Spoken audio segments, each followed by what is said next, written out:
To deliver this year's keynote address and to add his view on whether the 2020s really may be China's decade, it's my pleasure and privilege to call upon Dr. Yukon Huang, who is currently a senior fellow at the Carnegie Endowment for International Peace's Asia Program, and is also formerly the World Bank's country director for China. In all, Dr. Huang's career at the intersection of international economics, China, foreign policy, and finance has been an unquestionably illustrious one. Today, he continues to advise the World Bank, the Asian Development Bank, and the Asian Infrastructure Investment Bank, as well as governments and corporations around the world. And prior to all of this, studied at Princeton and Yale.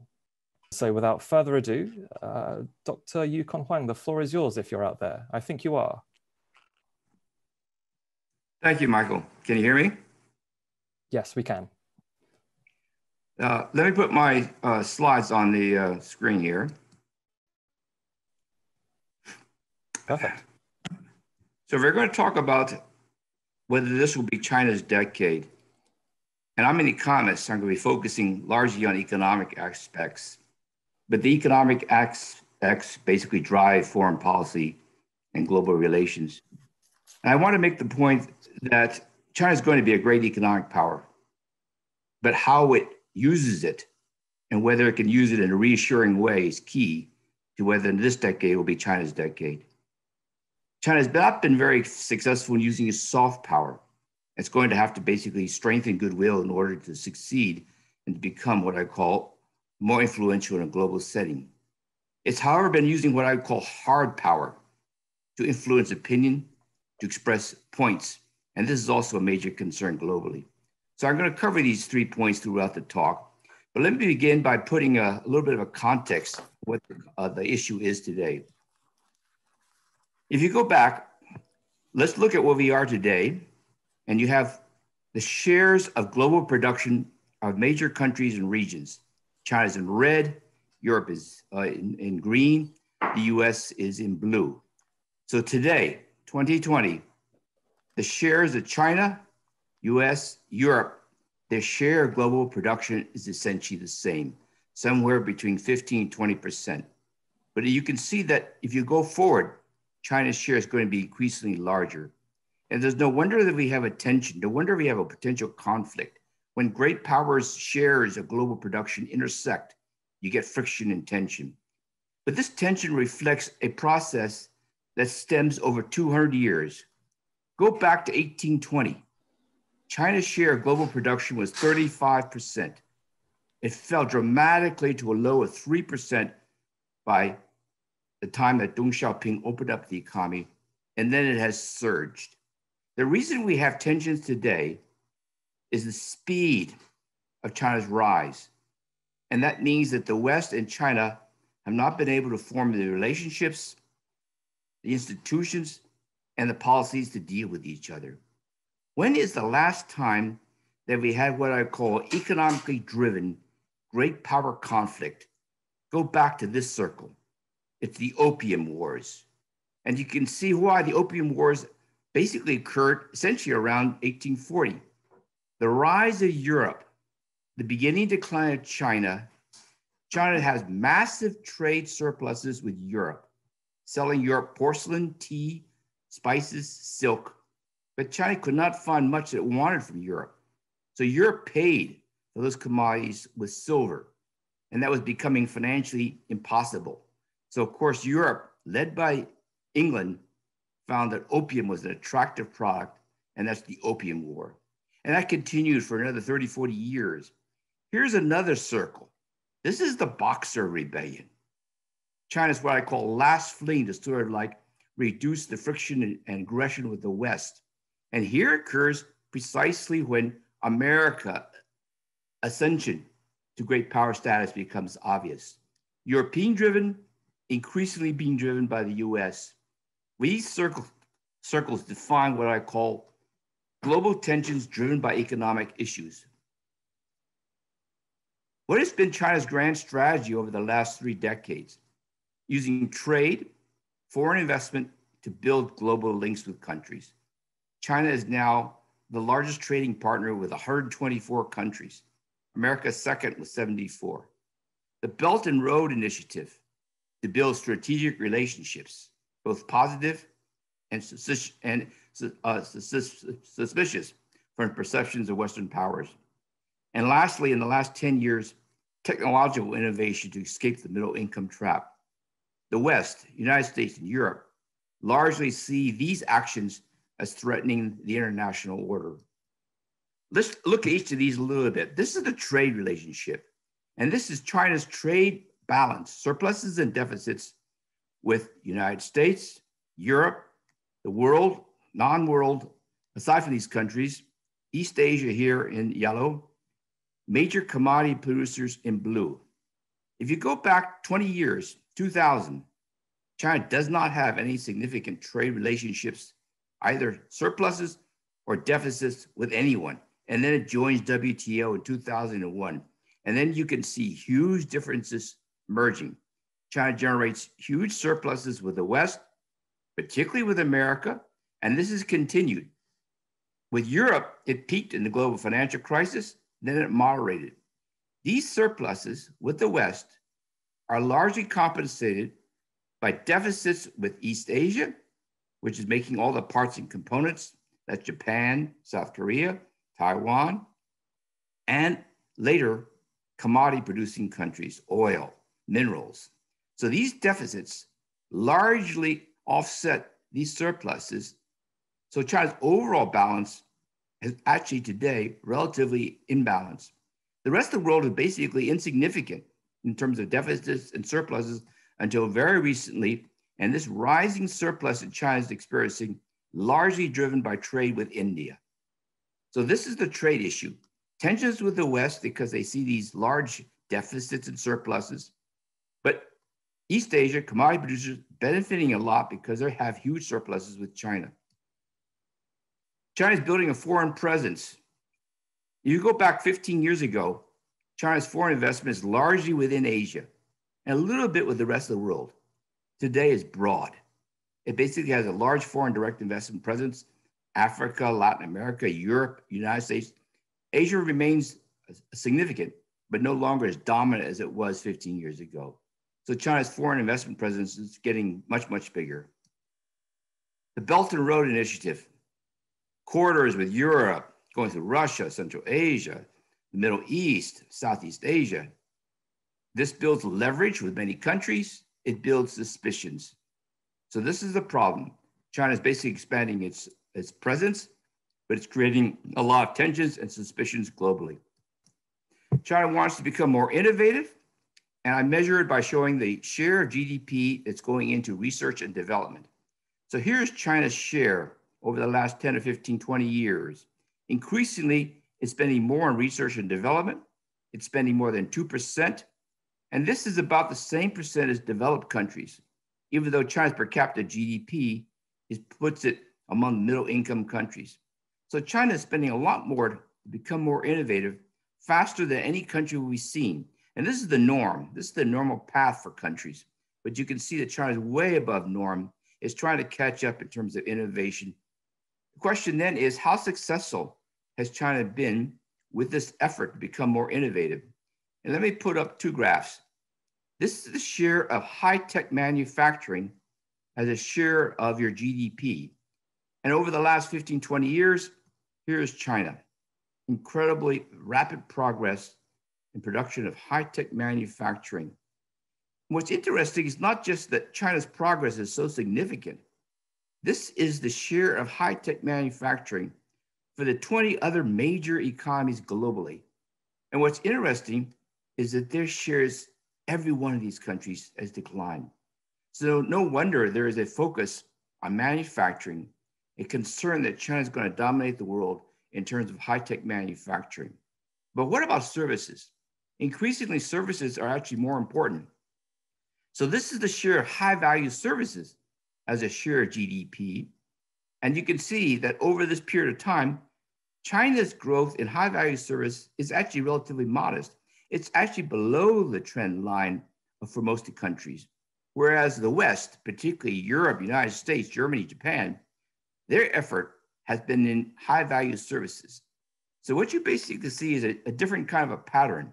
Modest or not really impressive performance of China in services, but very strong performance in terms of manufacturing. And this is the source of a lot of the tension of the West. So how is the West reacting? What does it want? You have those who are concerned about the deficits, the protectionists. This is largely seen as Trump in the White House. The business community, they're concerned about what they see as China's unfair foreign investment policies.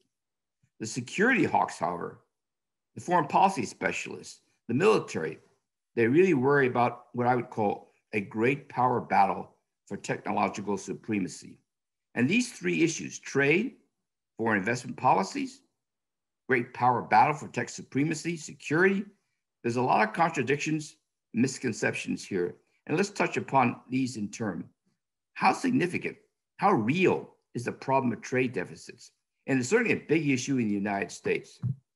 So what I put up here is a chart which shows share of global trade surpluses and deficits. This is United States.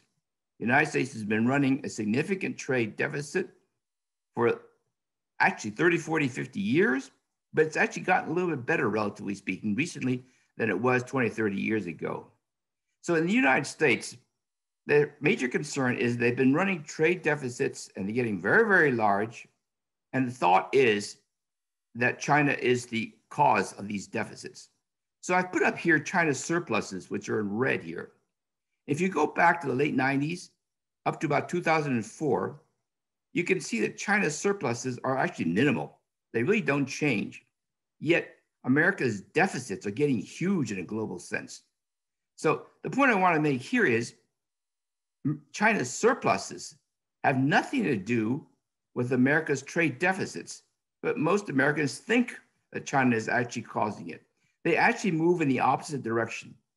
When America's trade deficits get really large, you would have expected China's surpluses to be getting larger, but they don't change. Then when America's deficits actually get better, that's precisely when China's surpluses get larger. It moves in the opposite direction. Today, China's surpluses are essentially disappearing. America's deficits are starting to get larger. But actually, this relationship between US and China, they have very little to do with each other. It's actually the rise of Europe's surpluses, which is actually causing America's deficits. So one of the interesting things in a global economic sense is that China and the US, they're fighting a trade war, but their trade balances with each other are not linked. And that is trade is multilateral, they're not bilateral. So when you sort it out, there's this very funny situation that when you have trade policies like tariffs and restrictions, bilateral, they actually do not affect the overall trade balances of either the China or the United States, but many policymakers think they do. So the first point I want to make is people focus a lot on trade. This war, this tension actually has very little to do with trade, but no one realizes that. It has to do a lot with what I would call foreign investment, technology transfer, the movement of high-tech products to China, the absorption of technology knowledge by China from the West, and they're doing it incredibly efficiently. Now, some of this absorption of technology from the West is what I would call being done illegally through espionage, cyber theft. That you deal with through the courts, through lawsuits, you go to WTO. But a lot of it is what I would call legal. The legal transfer of knowledge to China and done through professional associations, co-sponsored research, deals, tracking what's going on in the West by China. And the pressure points come here, joint ventures, which force transfer of technology from foreign companies to Chinese companies, acquisitions, they buy goods, they buy companies in the West, investment in early stage development in the West, and studies in the United States. And what's happening today, of course, is the US and to some extent even Europe are starting to put in place policies to restrict, to curb China's access to technology from the West. And this is the source of what I call decoupling. If you look at what's happening in the US, a major decoupling effort is underway. So the White House, Washington, they're putting on trade restrictions, tariffs, lists. American companies cannot export certain things to China, controls, import restrictions. White House is also putting in investment restrictions. They're reviewing all of China's foreign investment coming into the US, and if sensitive, they bar it. They're limiting US companies, pension funds from investing, moving capital to China. They're restricting people flows, visa restrictions. They're focusing on research collaboration, potential source of counter-espionage. Bilateral trade between US and China is declining. Supply chains are shifting. There are bans on exports of high-tech products to Huawei, ZTE, AI companies, declining foreign investment between US and China, decoupling of the financial markets, visa denials. All this together, you're creating what I call a push for self-sufficiency, a focus on national security, uncertainty, erosion of trust, and the consequence is both sides are suffering in terms of growth prospects. The IMF did a study a couple of years ago looking at the consequences of these US-China trade tensions, this trade war. The study showed that China would probably suffer more in the short run in terms of reduced growth. But over the medium to long term, America's growth rate would probably be cut in half because its high-tech companies, the inability to export to China will reduce the profits of the major US high-tech companies, curbing research efforts. And since America is more dependent upon high-tech and innovation to grow, the consequence in the longer term actually is the American economy is worse off than China with this decoupling effort. What about the longer term? We're talking about this decade. And what I want to show is projection of GDP in terms of market prices. Much of the comparisons are in purchasing power parity. Those statistics which show purchasing power parity show that the Chinese economy is already larger from the US. But if you use market exchange rates, America's economy today is about 20, 30% larger from China, but it's going to basically cross over the next 10 to 15 years. So whether it goes by purchasing power parity or by market exchange rates, China will become the largest economy by any standard. However, what I wanted to show you, where does power come from? It doesn't actually come from the size of the economy. It actually comes from per capita GDP. Per capita GDP determines the strength of your institutions, your ability to practice soft power. And what I wanted to show here is, despite China's surging GDP increases, making it the largest economy, the gap in per capita terms actually gets wider. So the West, particularly US, will maintain, in my view, an advantage in terms of the strength of its institutions, its technological capacities for the foreseeable future, even if China becomes the dominant power in terms of a pure size of its economy. This is a measure of how competitive economies are.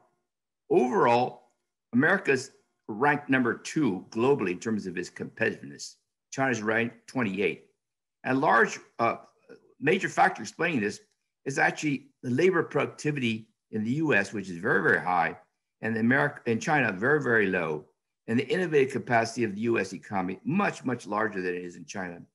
So this issue of threat, this concern about innovative ability of China improving dramatically, it's overdone to a large extent.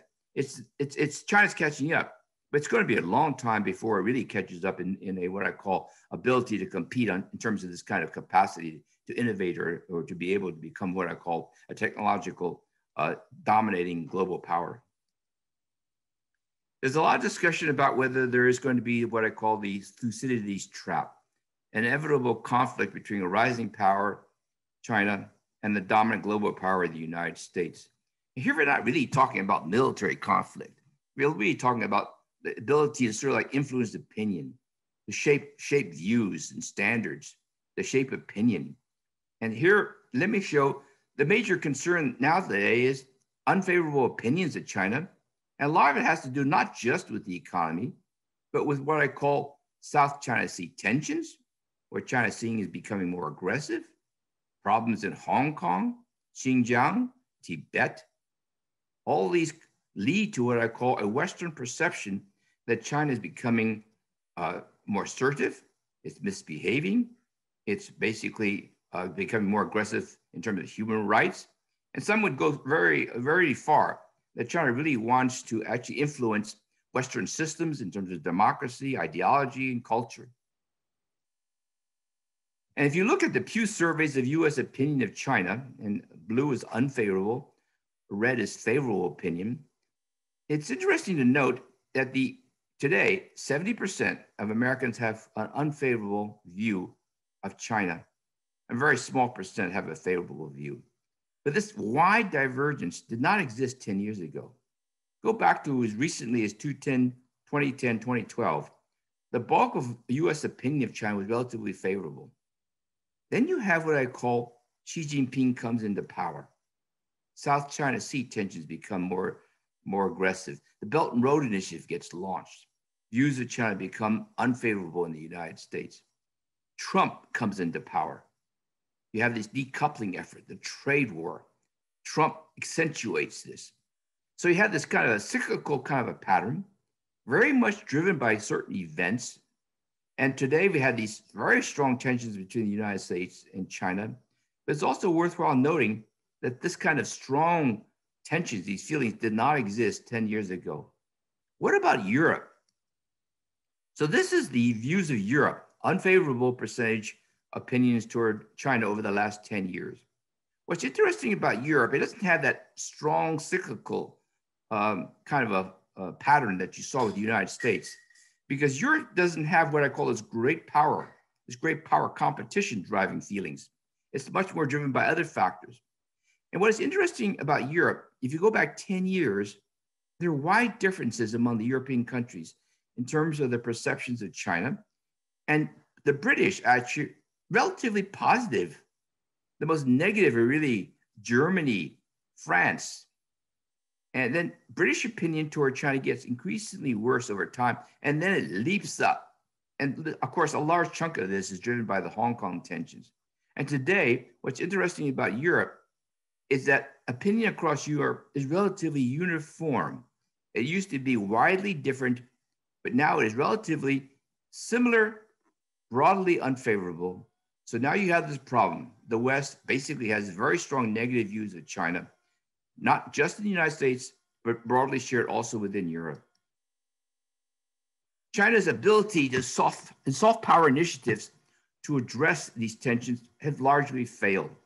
You had the Beijing Olympics, the Shanghai World Expos, trade fairs, all in an attempt to basically show a softer side of China and to build good relations, not really having much impact. Scholarly exchanges today, they're seeing more as a threat than as a form for collaboration. This is not helping either. Confucius institutes that China has been supporting globally, largely being disbanded, insignificant. China's news networks, CCTV, CGTN, Xinhua News, becoming marginalized. If you look at the rankings of soft power effectiveness, China ranks 28 out of 30 countries, just above Russia. The United States ranks always within the top 3. So the major problem I see in China becoming a China decade today or tomorrow or even the next 20 years, can China really become more effective in terms of soft power initiatives? Because it's your soft power initiatives that actually shape global opinion and your ability to influence. But people are actually focusing a lot more these days on China's coercive actions. And this is China's coercive actions. They basically put up trade restrictions. They put bans on buying products from companies or product lines. They cut off tourism. They do all sorts of things to express displeasure with policies being expressed by Western or Asian powers. And most of the time, these so-called coercive policies are because someone expresses a view which Beijing finds offensive regarding Tibet or Xinjiang or Hong Kong. And they're economic in nature. They tend to be specific restrictions. They tend to be informal. They never really announce them. They're targeted. They're short-term. China tends to do this by itself. US sanctions have been underway and going on for decades. The general purpose of US sanctions formerly to protect the international order, to restrict terrorism, to curb or worry about deal with nuclear proliferation. These sanctions usually are multilateral. It's done with allies, but increasingly America has been going it alone unilaterally. And they generally revolve financial, and this is the most powerful. The dollar, the role of the dollar is dominant. So when you cut off a country from having access to the US financial system, you essentially block most of the commercial transactions, or they can be trade related, tariffs. They tend to be more formal kind of sanctions, longer term, and in conjunction with allies, but increasingly, America has also been going it alone. So I've been writing about this topic because what I see is the combination of US sanctions, Chinese coercive actions are really threatening the legitimacy of the multilateral global rules-based system. And this is, I think, a major concern. We have what I call two issues. I want to illustrate 2 points in terms of perceptions of China and why there's a tension and why these tensions won't go away. And one of it is the clash between what I call two systems. We have one world, two systems. If I wanted to describe China's economy and political system, I describe it as a Chinese dining table. A Chinese dining table is round.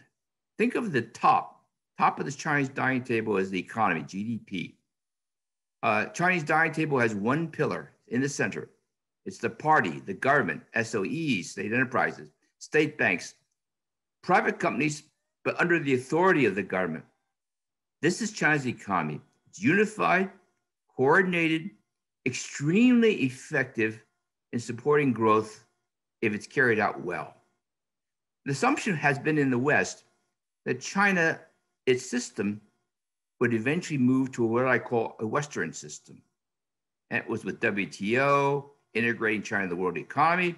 The Western system, economically and politically, is what I would say a Western dining table with 4 legs. The top is economy, GDP. You have political parties separated from the government. You have state and private firms. You have state and private banks. This system is designed to support accountability. It's to support democratic processes.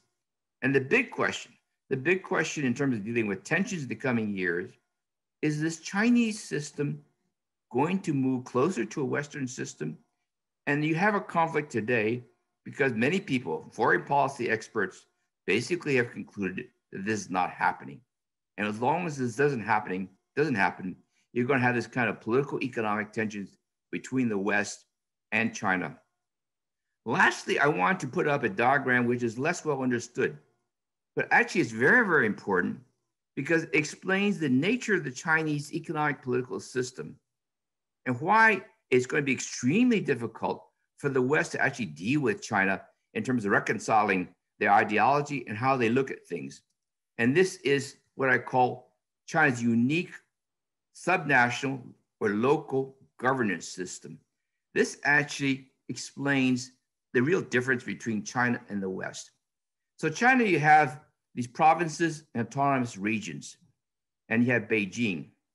And what Beijing does with the provinces and autonomous regions, it goes through the party and it sets economic and political objectives for the provinces. So the targets are set by Beijing, and then Beijing sets for each of these provinces, it appoints the officials with autonomy to perform. So in China, what you have is the governor of a major province doesn't come from the province. Neither does the party secretary. They come from another province, and they're appointed by Beijing. So therefore, the top officials in the provinces, they basically respond to Beijing, and they are promoted, rotated, based upon their performance. So a person like Xi Jinping, he serves in 4 or 5 provinces before he joins what I call the top echelons of power. And that's true for every single leader in China. And they're assessed basically on their economic and political performance. If they meet growth targets, they're rewarded by promotion. There's also the political target, and it's largely about containing social unrest. Therefore, if you have a lot of social unrest in your province, you're going to be penalized in some way. So you see basically China's system, how do the local leaders deal with social unrest? And they deal with it with what I call a combination of repression with concession to maintain stability. In other words, you have these protests, and they can't tolerate these protests. They'll put them down with some kind of a concession, but at the same time, they'll punish somebody. However, what is becoming increasingly difficult for Beijing to deal with is the increasing political unrest in China. So what you see in China today is Xi Jinping taking a much tougher line in terms of this particular aspect. So what is unique between the West? If you are basically in England or the United States or in Western economies, the leaders are basically beholden to the voters in their province, in their state, in their municipality. And if they fail, they're thrown out of office by the voting system. In China, your leaders are basically beholden to the leaders in Beijing. And if they do well, they get rotated. This is the source of the difference between a one world, two system, the difference. It begins at the local level. This is an extraordinarily effective system for generating economic progress. If you don't meet these targets and you're being appointed by Beijing, you're not going to prosper. So all your top Chinese officials, they're there because somewhere along the line, they've been able to achieve what I call economic success and manage what I call political pressures in a way that fits the Chinese system. What's going to happen in the coming decade? It's unlikely to be China's decade if you're going to have global tensions between China and the West. The White House has been pushing decoupling, and Trump and the White House believes that these pressures will continue beyond the elections no matter what. The Democrats are as negative about China as the Republicans, but Biden will work more closely with allies, and he'll strengthen the domestic economy and institutions to better compete with China. In that sense, there's potentially room for a better relationship because Biden is interested in actually negotiating and working something out. But broadly speaking, the Democrats are as negative about China as the Republicans. Some would say even more negative. America cannot compete with China in terms of geographic presence or economic weight. And if you look at it, think about China there. Sitting there in China, it borders Southeast Asia, East Asia, Central Asia, Europe, Russia. America doesn't have a presence in the rest of the world in some sense, except for Latin America and North America. China is going to become larger economically, practically no matter what happens. But the real strength, your ability to actually influence and dominate the world in some sense, is whether you can set global standards and norms. And that's America's strength, its ability to do that. And the issue, therefore, in terms of whether it's going to be a China decade or not, can China somehow become influential, economically powerful enough that it can actually set global standards and norms? If so, it will become a decade or China decade. But that decade may not be this decade. It may be 20, 30 years down the line. Remember, Xi Jinping has set a target. His target is 2049. 30 years down the line is when China really thinks it can become what I call a great power. How do you reduce tensions between China and the West? Very simply, actually, it's this. Can the West accept what Xi Jinping basically proposed when he became president? He basically said, I want a new type of great power relations. Washington basically did not acknowledge this concept. And this is a concept which reflects what I call the 200-year history, the decline of China, the century of humiliation. And this is what Xi wants to reverse. But is the West in a position to recognize this aspiration and to deal with it? Unclear. And then China has to do its share. And basically what it has to do, if you're a great power, it has to recognize a great power has to be a responsible global stakeholder. It has to moderate its behavior in certain ways. So the real issue in the next decade or so is this kind of realignment of great power. Can it be done? Will the West recognize it? Can China respond? And if they can do this, then I think the world will be better off. And at some point in time, there may be, in fact, a China decade.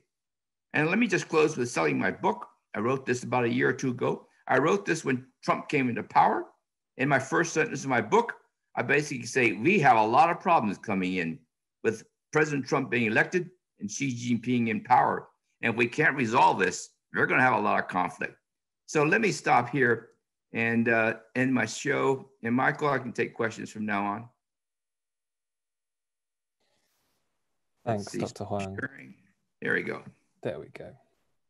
Thanks, Dr. Huang, for what I thought was a supremely thorough and contemplative economic walkthrough of current issues, but also historical and future ones too. Thank you very much. I'm going to launch straight into some audience questions that I've got on my list already. One question from Kazu zooms in upon a concept that you talked about in your remarks earlier on, namely the Belt and Road. Of course, it's a thing that gets discussed often, not only in the academic circles, but in policy, finance, business circles too. And what Kazu asks is a counterfactual question, which is, but for the announcement of the Belt and Road Initiative by Xi Jinping, do you think, Yukon, that the investment and the lending that we've seen being driven to emerging markets in Central Asia, in Africa as well, would they have been seen in a world where the mere concept of a Belt and Road Initiative was never announced or was never in existence? If you look at the economic global trading relations between China and the rest of the world, you realize that with China getting richer and richer, it's actually slowly reducing its trade with what I call traditional Eastern powers. By that, I mean South Korea, Japan, and Taiwan. They are very significant, but their share of trade with China is diminishing. China's trade in East Asia is increasing with the ASEAN countries. And that's part of what I call geographically the Belt and Road countries in the East Asian perimeter. Second, the energy minerals and supplies that China needs comes through Central Asia and Russia. So that's increasing too. Finally, Europe. Europe is economically the same size as the United States globally. Europe has 3 times as much foreign investment in China as America. So interesting question is, why does Europe invest much more in China than the US, even if US, Europe, economically, globally are the same?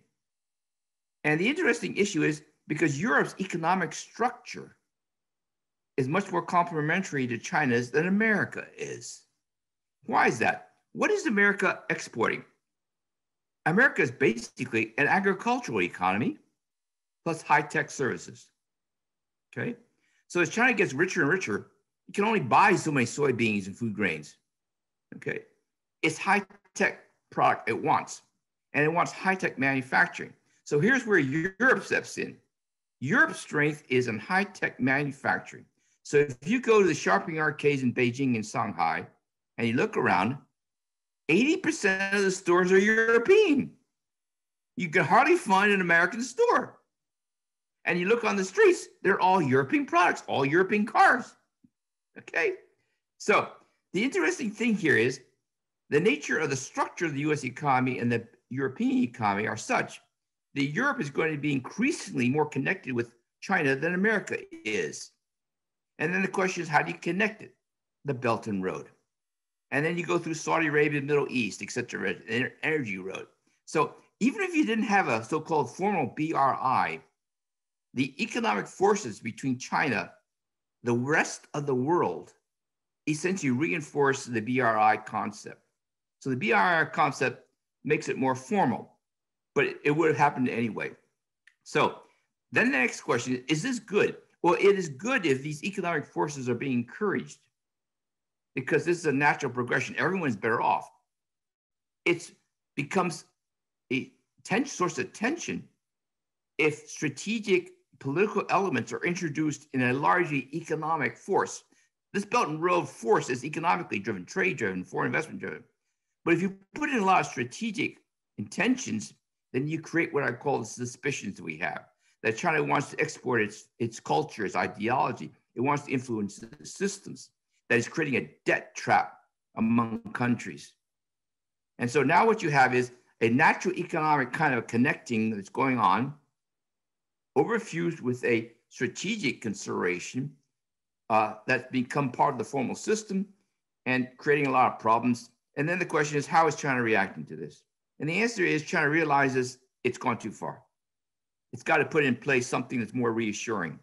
So you're going to see over this coming decade a process of trying to deal with what I call foreign suspicions. And economically, China needs to scale back. It doesn't have as much resources as it did before, economically speaking. We have to remember that the BRI is a loan-driven program. Western aid traditionally has been grant-driven. So loan-driven programs, if China basically puts out loans and they're not being repaid, eventually China can't continue this. So it has to be much more selective in terms of who it lends and what it lends for. Yukon, off the back of that final point, I'm also going to round off Kazu's second question, which focuses on subsidies to the SOEs and the role that they play in terms of China's international competitiveness. You mentioned earlier that as far as the West was concerned, the prevailing modus operandi had been around grant funding, which may or may not have been recouped or have been successful. And so with that in mind, I just wanted to get your view on the role that SOE subsidies and the large extent and nature of government support available for those SOEs and how they play in this outward projection of economic force, be that under a BRI label or not. Okay. The pervasive view in the West is that China's SOEs are heavily subsidized. The second view is that they're growing in importance. And therefore, this makes it more difficult for Western companies to compete. In my book, I basically point out this conventional wisdom is actually flawed. Okay. SOEs in China are given a favorable status largely because they are state-owned, and therefore their right to prosper and to exist and to borrow is improved because banks realize that the loans will be repaid, even if the SOE's performance is not very, very good. So the critical advantage that SOEs have is their access to bank loans from state-owned banks. And state-owned banks are happy to lend to them because they don't see much commercial risk. So state-owned banks are less willing to lend to private companies because they're not sure whether private companies are successful or not.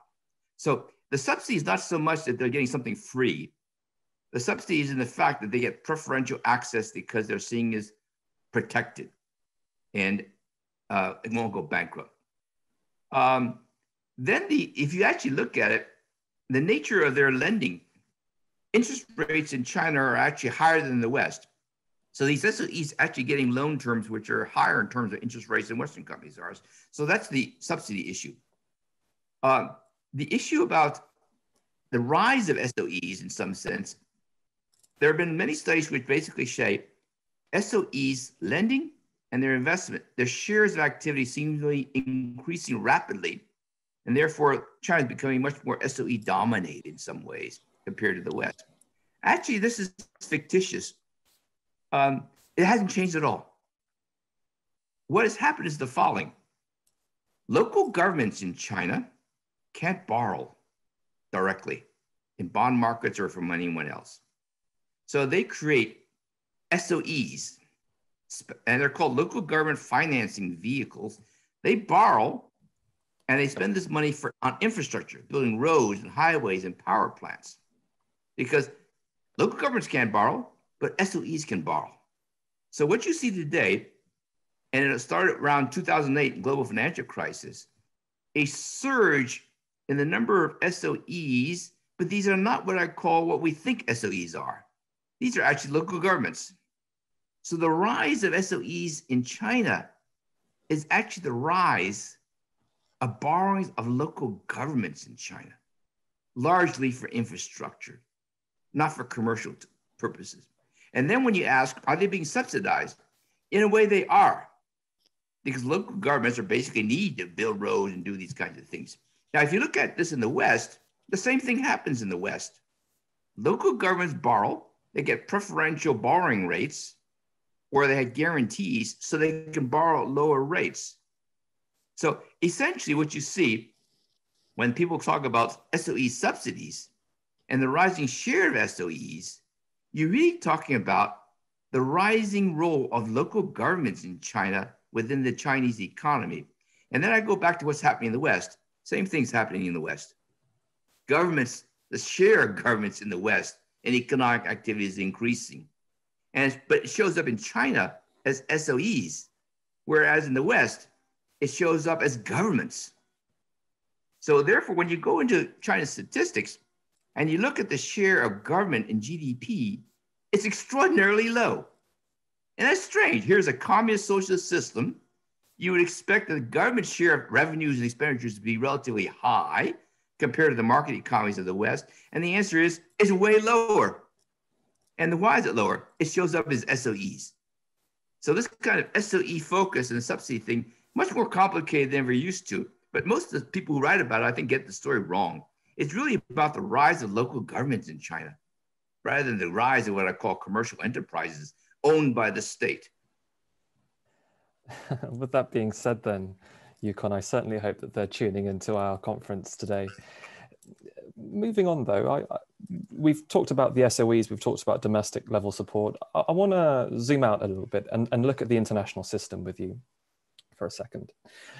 Dr. Huang, you know that our conference theme today is about the 2020s and the forthcoming decade, and whether it can be a Chinese decade.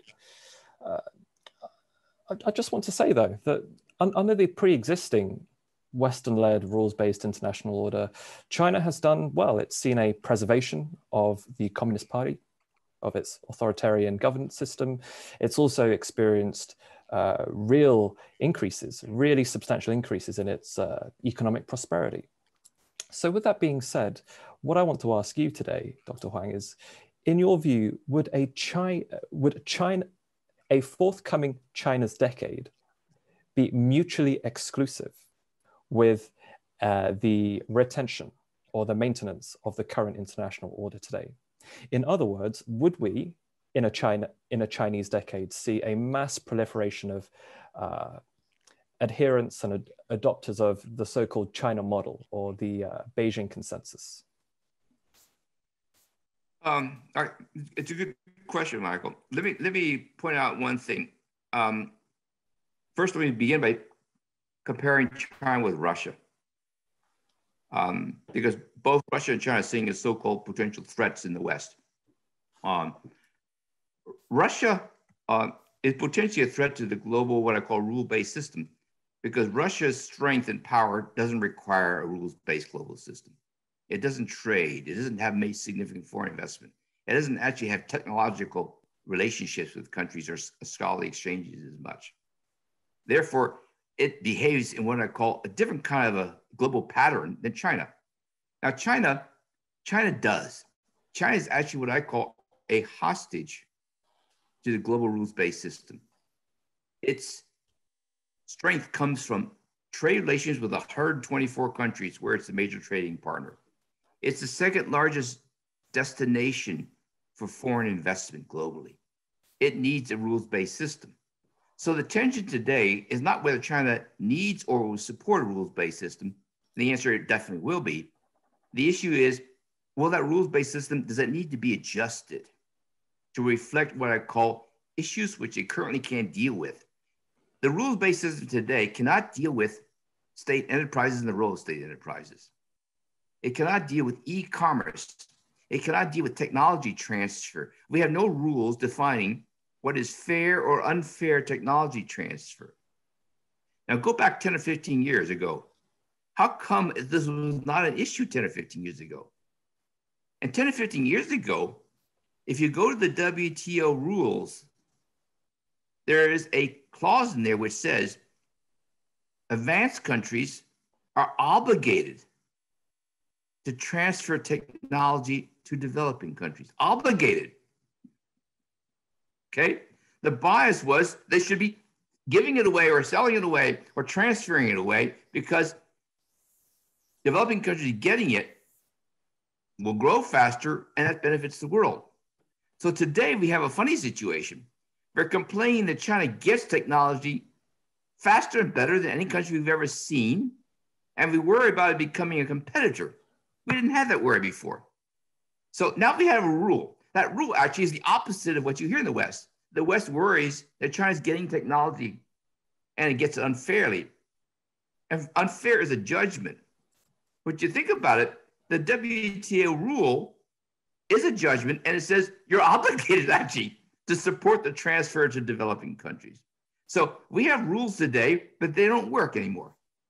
So the key issue is China interested and willing to work with the West to revise these rules and guidelines in a way that both parties will be comfortable? And the answer is the following. China will be, provided that it feels like it has a equal say in that revision process. It does not feel like it will, or it does not have that right now.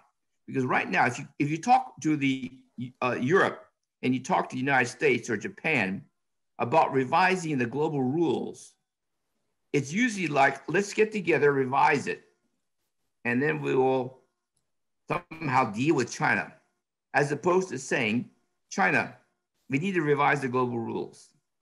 Were you willing to come in and work on these issues? If that was presented that way, China would say, yes, provided I have a say equal to what Japan has or Europe has or America has. And that's not been the case. So that goes back to my last slide, a new type of great power relations. In other words, the rules of the international order were established by the US and the West. Now, China is basically saying, we need to revise these rules, but do you recognize that China has a say in these rules? And that's the question. And the response from the West is, I haven't responded to it. So the two points I would make is, China is hostage to a rules-based system. It needs it. If the West recognizes that China is actually hostage to it, it then has to then say, how do I actually, however, engage China in a way that the discussion is more cooperative and balanced? And until we get to that point, we haven't really made much progress, and we haven't gotten to that point. The trajectory, though, I hope, over the next decade is that we make strides forward. I mean, in your response just now, Yukon, you paint a picture of uncertainty, instability, but also a sense of a sense of much work needing to be done.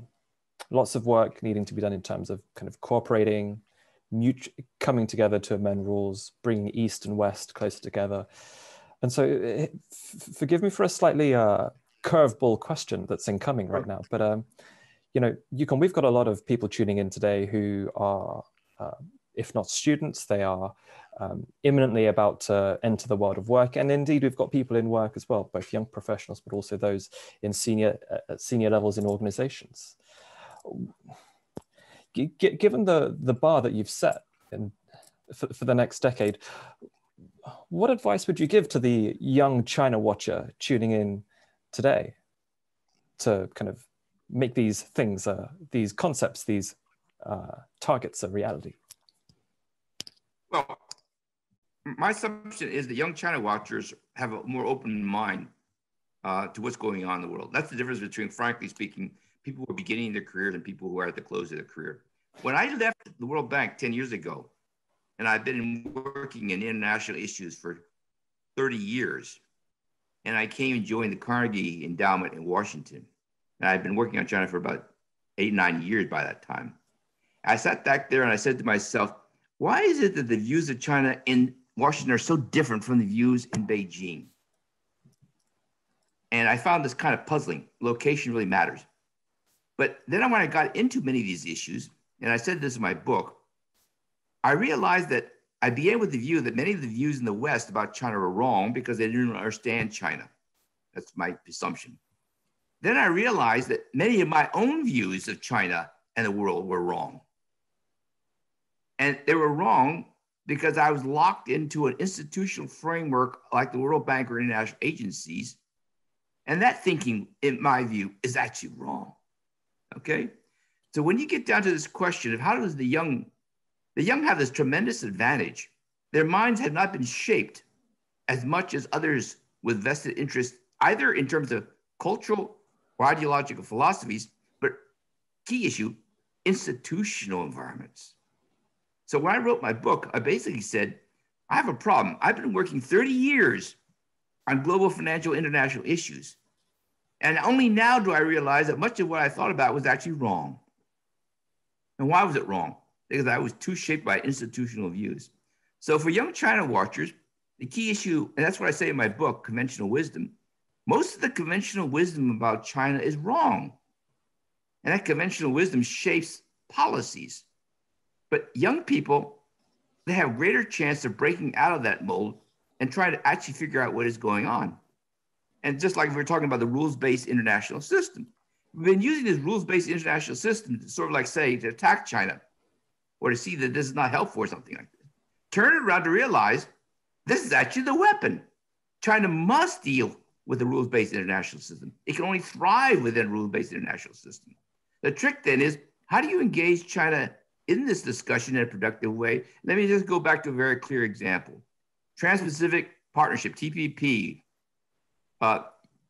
People talk about America should get back into TPP to influence Asia's views on trade. And my point would be yes, but China should be part of TPP. You must engage China and bring them into the discussion because you want China to be bound by those rules. You don't want it to be operating as a rogue nation outside these rules. So we always talk about containment, talk much more about how do I get China roped into the discussion and why will they be interested? They will be interested because they are bound or hostage to the system. And we start off every discussion, in my view, with the wrong kind of opinion. And likewise, let me go back to Europe. The US-China trade conflict. No one realizes right now that the US-China trade or economic war can't be resolved by America or China. It requires a third party. That third party is actually Europe. But Europe has not found a way to actually intervene.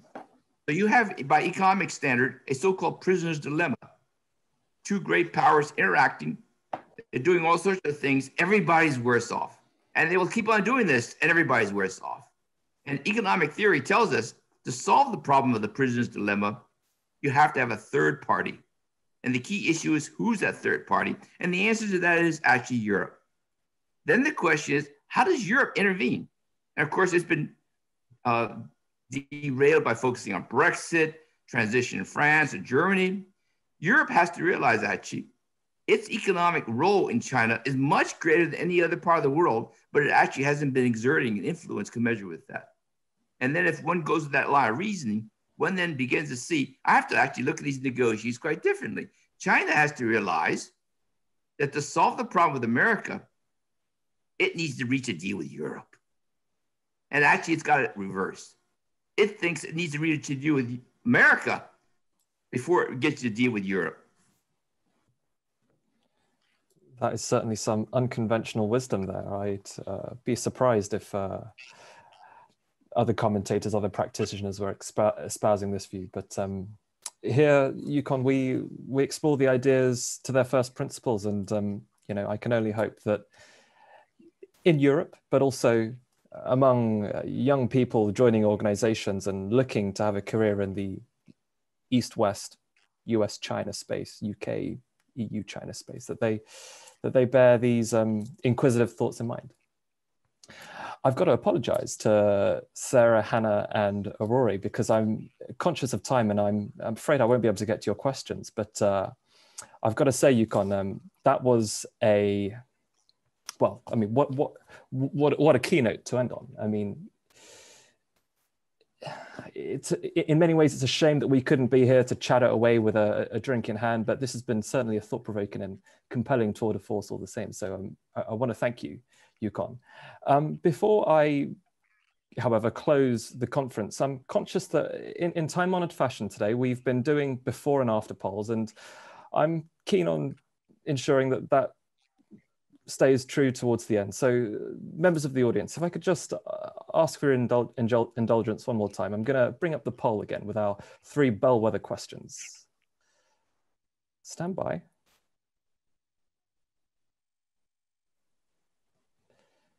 Once again, it's a question on the Belt and Road. It's another question on the on systems, and a third and final one on a theme. And Yukon, you know, for a bit of fun, why don't you join in too?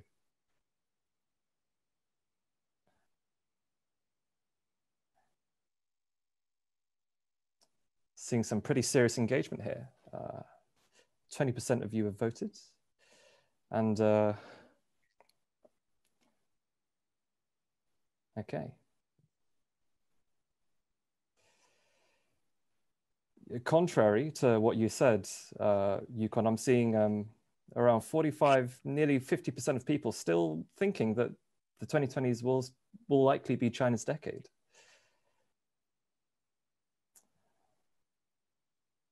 And I can see that views on the Belt and Road Initiative have remained largely around the somewhat positive mark, with around just over 50% of people holding that position still. So yeah, Yukon, thanks so much again for giving your time today. And it's been a pleasure having you with us to close our 4th conference this year. Pleasure. Thank you, Michael. Thank you.